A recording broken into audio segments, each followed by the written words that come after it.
Estados Unidos se disponía a bombardear Yemen y 2 horas antes el jefe del Pentágono compartió el plan en el chat, incluido este mensaje: a las 2:15 es cuando van a caer las primeras bombas. En esa conversación, junto a la cúpula del gobierno, estaba también, aparentemente por error, este periodista. Cuando publicó la historia, Trump y su equipo lo llamaron sinvergüenza. Los grupos de mensajería forman parte de la vida y del trabajo de todo el mundo. Es normal que también los usen miembros de un gobierno, igual que usan el teléfono. Y es normal que alguien pueda cometer un error y meter en un grupo a alguien por error. A todos nos ha pasado. Incluso es normal también que utilizaran una aplicación como Signal. Los secretísimos sistemas de los gobiernos no suelen ser fáciles de usar y al final no los usa nadie. Pero más allá de las cuestiones de seguridad derivadas de que se filtre una conversación entre miembros de la Casa Blanca sobre una operación militar, lo relevante aquí es el contenido de las conversaciones. «Detesto tener que rescatar a los europeos otra vez», escribía en el canal de Signal el vicepresidente J.D. Vance. «Comparto plenamente el rechazo a los gorrones europeos». «Patético», contestaba el secretario de Defensa Pete Hegseth. Como con la reunión con Zelensky en el despacho Oval, las revelaciones de The Atlantic ponían sobre la mesa cómo funcionan de verdad las relaciones internacionales y qué piensan los protagonistas. Y a todo esto, ¿qué dicen los jefes de la Unión Europea? Pues a pesar de que es evidente lo que piensan sus homólogos estadounidenses, en la Unión Europea prefieren tirar la piedra y esconder la mano. Filtran lo que piensan, pero no se atreven a decirlo públicamente. ¿Exagero? Van a ver que no. En un artículo de María Sauquillo en El País, la periodista asegura tener fuentes que le dicen cosas como esta sobre los chats revelados. No es sorprendente, pero es descorazonador y una muy mala señal de los tiempos que corren. Constata un cambio en el orden mundial. Se lamenta así una alta fuente comunitaria que pide permanecer en el anonimato para hablar de un tema particularmente sensible. Es indignante y más llegando desde la administración estadounidense, dice otra fuente, también anónima, que lo ve como una estocada más de Washington a la alianza con Europa, el vínculo transatlántico, uno de los más antiguos y fructíferos, que ahora está cada vez más dañado, vaya por Dios. Bueno, aparte de que resulta un tanto patético responder a lo que dicen los jefes del gobierno de Estados Unidos desde el anonimato, hay otro elemento que toca volver a repetir. Si esto es lo que piensan los jefes de la Unión Europea, ¿por qué siguen defendiendo en público que estemos en la OTAN? ¿Por qué siguen defendiendo la presencia de bases militares de Estados Unidos en territorio europeo? ¿Por qué se empeñan en aumentar el gasto militar para comprar armamento dependiente tecnológicamente de los Estados Unidos? En fin, mientras casi toda la prensa sigue defendiendo el rearme, aquí trataremos de seguir haciendo periodismo y análisis para comprender la realidad. Bienvenidos y bienvenidas a La Base. La Base.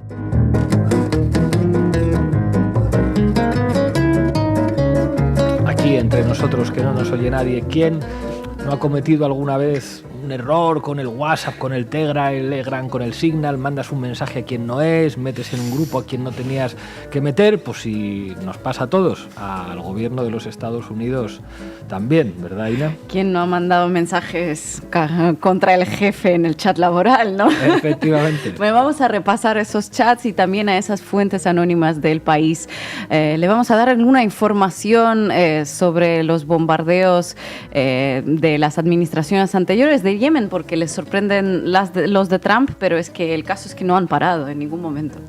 La verdad, Manu Levin, estarás de acuerdo conmigo en el que el sueño húmedo de cualquier periodista es que le metan por error en un chat de la Casa Blanca. Trump y compañía, ¿no? La verdad es que se lo tuvo que pasar bien el periodista este de The Atlantic. Vamos a ver lo que dice sobre esto la prensa demócrata, la prensa republicana, la polémica que tienen con la filtración de estos chats, pero vamos a ver también el consenso que tienen en el fondo del asunto. Hoy además vamos a contar con Daniel Lobato, activista y analista internacional. Arrancamos, Rocío. ¿A qué me invitan? El análisis internacional de Ina Afinogénova. Todo tuyo. Actualización. El tiempo es favorable. El mando central acaba de confirmar que podemos lanzar una misión. 12:15, lanzamiento de los F-18, primer ataque. 13:45, lanzamiento de drones. 14:10, más F-18, segundo paquete. 15:36, lanzamiento de Tomahawks. Más información en breve. Que Dios bendiga a nuestros guerreros. Bueno, les acabo de leer un extracto del chat laboral en la plataforma de mensajería Signal que había armado el asesor de seguridad nacional de Estados Unidos, Mike Waltz. En el grupo, con el nada sutil título UTPC Small Group, lo que en español significaría Comité de Principales para el pequeño grupo UT, además del propio Mike Waltz y el autor del primer mensaje que les recité, el secretario de Defensa Pete Hegseth, estaban también el vicepresidente de Estados Unidos J.D. Vance, el director de la CIA John Ratcliffe, la directora de la Inteligencia Nacional Tulsi Gabbard, sus respectivos asesores. Y el editor jefe de la revista estadounidense The Atlantic, Jeffrey Goldberg, quien fue añadido en el Petit Comité para bombardear Yemen por error, supuestamente, por el asesor de seguridad nacional Mike Waltz, y que empezó a filtrar este periodista pequeños fragmentos de la conversación en la revista que dirige The Atlantic. Y que descubrimos, más allá del evidente hecho de que la seguridad nacional estadounidense está en muy buenas manos.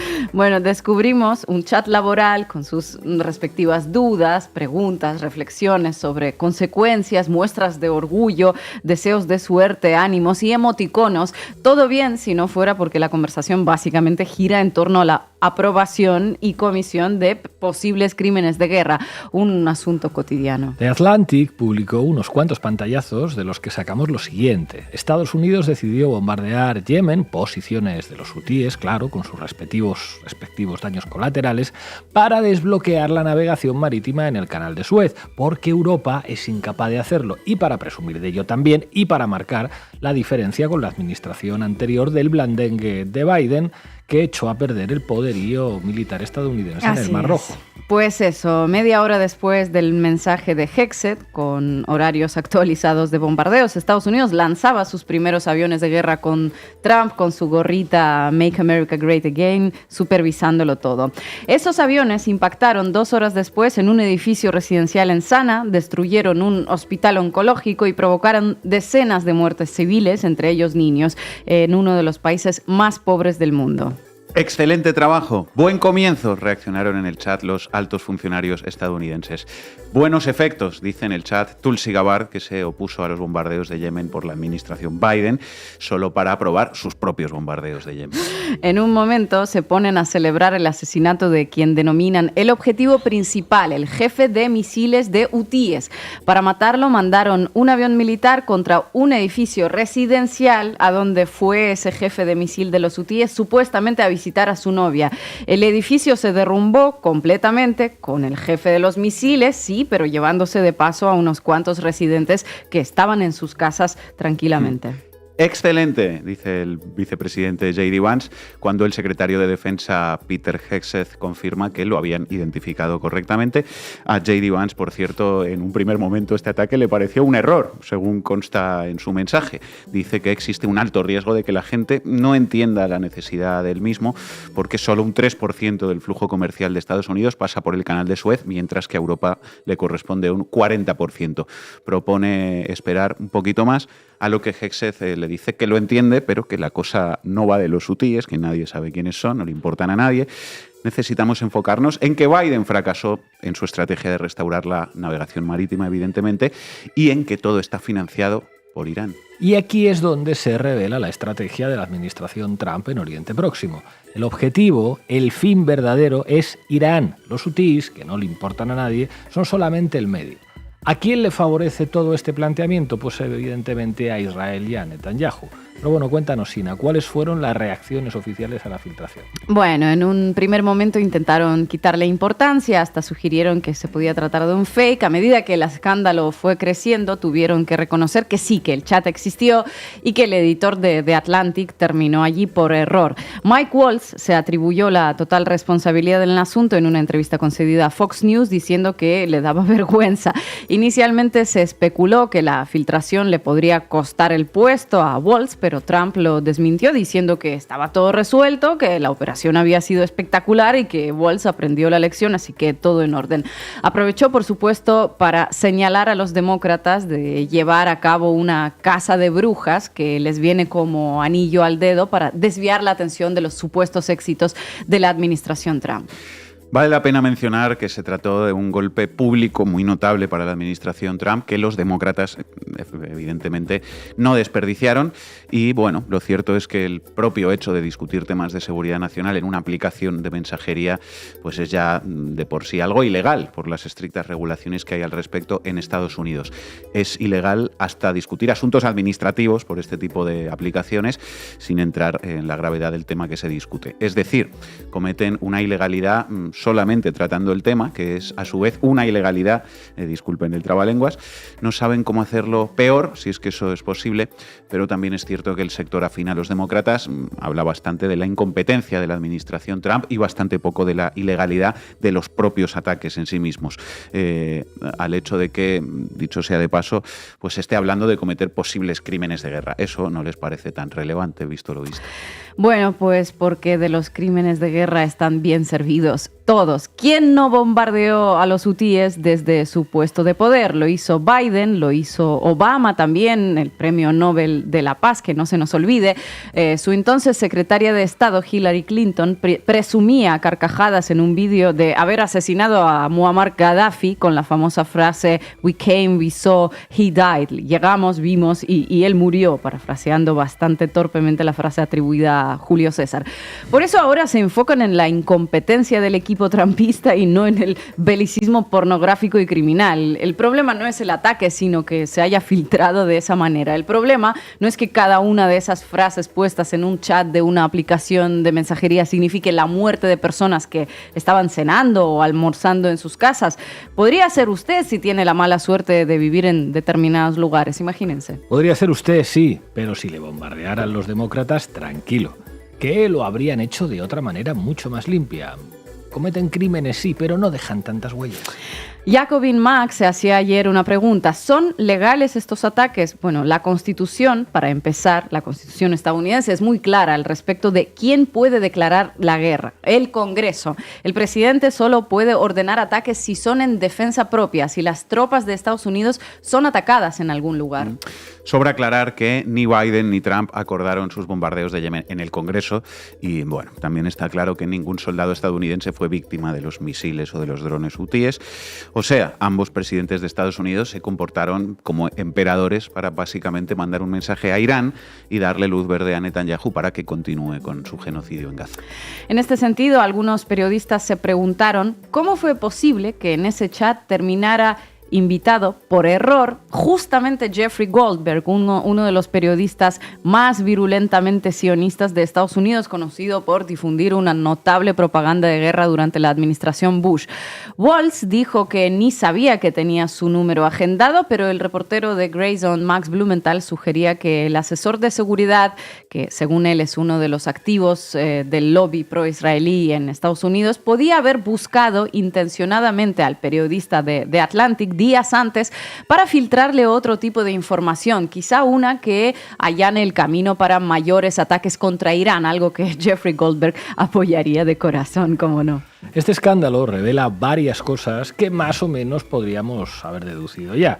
Que nadie tiene demasiado problema en llevar a cabo bombardeos, crímenes de guerra, ni en causar tampoco daños colaterales a miles de kilómetros. El problema es, en todo caso, el que tiene la imagen pública que se proyecta. Que el plato fuerte de Estados Unidos en la región es Irán. Ni los hutíes, ni Hamas, ni Hezbollah. Blindar a Israel y amedrentar a Irán. Ese es el objetivo. Se vienen más guerras. Este fue un buen comienzo, como diría alguno de los integrantes de ese chat. Y que no habrá consecuencias de ningún tipo, por supuesto. En cualquier caso, a mí me alucina el tema moral de todo esto. Que existan conversaciones donde se habla abierta y tranquilamente sobre la vida y la muerte de personas normales a millares de kilómetros, como si nada, como si fueran hormigas o insectos. Un tipo desde un despacho decidiendo la vida y la muerte de miles de personas. La verdad es que hablamos de auténticos psicópatas. Gracias, Ina. don't know anything about it. I'm not a big fan of The Atlantic. To me, it's a magazine that's going out of business. I think it's not much of a magazine, but I know nothing about it. You're saying that they had what? They were using Signal to coordinate on sensitive materials and Having to do with what? Having to do with what? What were they talking about? With the Houthis. The Houthis? You mean the attack on the Houthis? Right.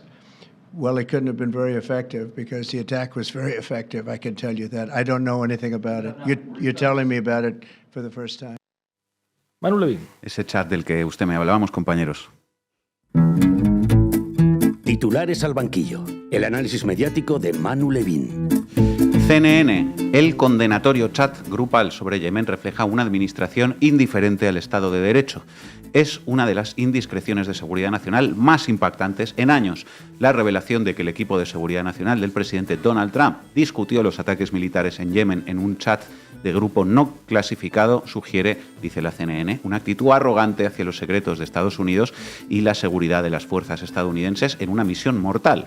El mensaje grupal, revelado este lunes en un artículo del editor de The Atlantic, Jeffrey Goldberg, quien de alguna manera fue agregado al chat por accidente, insinúa, dice la CNN, un proceso de seguridad nacional laxo e incompetencia mientras la nación enfrenta un mundo de amenazas. Bueno, la prensa demócrata, entre comillas, en Estados Unidos, pues hoy lógicamente magnifica, lo decía ya Ina, todo lo que puede este escándalo de difusión de información comprometida para la seguridad del Estado en canales no oficiales, claro. Aunque lo cierto, como decíamos, es que tampoco están para dar muchas lecciones los demócratas, porque lo que toca a esa dimensión concreta, secretos de Estado en canales no oficiales, todo esto no es muy diferente a los famosos mails de Hillary Clinton en 2016, ¿recuerdan? La verdad es que no es muy diferente, así que pues estamos ya aquí en el terreno del y tú más. La prensa demócrata encantada de jugar a ese juego, por supuesto, y llevan pues estos días volcando ríos de tinta para que no decaiga el tema, mientras que la prensa trumpista, por el contrario, trata de quitar hierro al escándalo. The New York Post. Trump sugiere que Signal podría tener fallas y atribuye la filtración del chat a una caza de brujas. La prensa lo exagera. Fox News. El gobierno de Trump declara que el artículo sobre Signal en The Atlantic es un engaño. Toda esta historia fue otro engaño, escrito por alguien que odia a Trump y es conocido por su estilo sensacionalista, declaró Caroline Leavitt. Bueno, todo esto es lo esperable, ¿no? Si uno sabe mínimamente cómo funcionan las lógicas mediáticas, y también era lo esperable que en realidad la polémica por los chats, aunque no es menor, no deja de ser una polémica, digamos, de superficie, es la espuma, porque en el fondo del asunto, que son los bombardeos masivos contra Yemen, el país más pobre del mundo árabe y básicamente el único que hace algo para ayudar a los palestinos, pues en eso el consenso mediático en Estados Unidos es absolutamente total. Vamos, que la pelea mediática se centra en cuestiones formales y procedimentales, pero más allá de eso, los ataques contra los hutíes les parecen geniales a todos, tanto a la CNN como a la Fox. Faltaría más, les parecen estupendos en Estados Unidos y en su parterre ultramarino, que es el Jardín Europeo. Claro, lo primero, ya nos lo contaba Aina, no hay que olvidar de qué país estamos hablando y de dónde viene todo esto, ¿no? Lo recordaba este lunes el diario Público. 10 años de la guerra olvidada en Yemen, una de las peores tragedias humanitarias contemporáneas. Yemen cumple una década de guerra total, recordaba Público, atrapada por los intereses de potencias regionales y locales. Una década de guerra total ha dejado más de 377.000 víctimas mortales, 4,5 millones de refugiados, la mayor epidemia de cólera de este siglo y a la mitad de los menores de 5 años con problemas de crecimiento y desnutrición. Casi 400.000 víctimas y 4,5 millones de refugiados. La guerra olvidada en Yemen, titulaba Público. Y así es, porque parece que en los medios occidentales solo se habla de Yemen cuando no queda más remedio, porque en Washington a alguien se le fue la mano en un chat o porque los hutíes le tiraron un misil a Israel y entonces hace falta construir un enemigo de la civilización que debe ser borrado del mapa. Sobre todo esto último, porque es así, el único marco mental en el que se habla de Yemen en la prensa pues es en un marco de demonización y por lo tanto de justificación de todas las masacres contra el pueblo yemení patrocinadas por Estados Unidos, Israel y sus satélites en Europa y en el mundo árabe, un pueblo absolutamente deshumanizado. El mundo, ¿quiénes son los hutíes y por qué amenazan la seguridad mundial? ¿Quiénes son los hutíes y por qué amenazan la seguridad mundial? El mundo te ofrece la pregunta y la respuesta en la misma frase. Es como, ¿cuál es uno de los periódicos más mentirosos de España y por qué es El Mundo? Bueno, en fin. Pero la esencia del titular, ¿Cuál es? Pues que los yemeníes estos son una amenaza a la seguridad mundial y por lo tanto, más allá de si el chat o el sinochat, que esos son flecos, ¿no? Pues bien bombardeados están. Ese es el mensaje principal aquí y a continuación en esta pieza el mundo colocaba todos los ingredientes de la propaganda.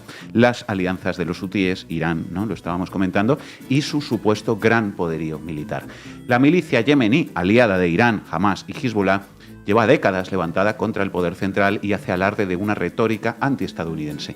Ha abierto un nuevo frente en el Mar Rojo en la guerra de Israel en Gaza.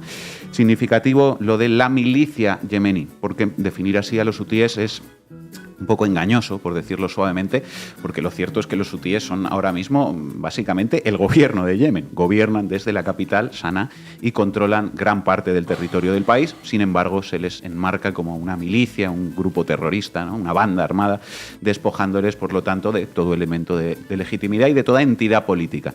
Un poco lo mismo que se hace con Hamás, ¿no? Que es el gobierno de Gaza, pero que es caracterizado pues igual, como una simple milicia, como una banda terrorista. Eso sí, una milicia con muchísimo poder. Aunque no hay cifras actualizadas de sus efectivos hoy en día, continuaba el mundo, podrían rondar los 120.000. Se atribuye a los hutíes una transformación en una sofisticada milicia con un vasto arsenal. Poseen drones de largo alcance, hasta 2.000 kilómetros, capaces de alcanzar objetivos en Arabia Saudí y Emiratos Árabes Unidos. Incluso se han lanzado contra Eilat, en Israel, aunque fueron interceptados. También se les atribuyen misiles cruceros Sayad y Sejil y balísticos de rango medio, algunos de ellos con alcance de hasta 1.000 kilómetros. Han desplegado botes kamikaze para atacar barcos en el Mar de Arabia y disponen de minas marinas. Según informes, algunos de los sistemas que usan estas armas, dice El Mundo, son traídos de contrabando desde Irán, pero la mayoría de los componentes son manufacturados en tierra yemení. Aquellos guerrilleros zaparrastrosos, concluye El Mundo, son ahora ingenieros que ensamblan sus propios drones y construyen sus propios misiles tras recibir formación de los guardianes de la revolución en Irán o Líbano. Los hutíes tienen capacidad para llevar a cabo múltiples ataques con misiles y drones y han llegado a alcanzar con ellos el aeropuerto de Riad, instalaciones de la petrolera Aramco en el este de Arabia Saudí o incluso el circuito de Fórmula 1. Vamos, que los yemeníes tienen armas de destrucción masiva, ¿no?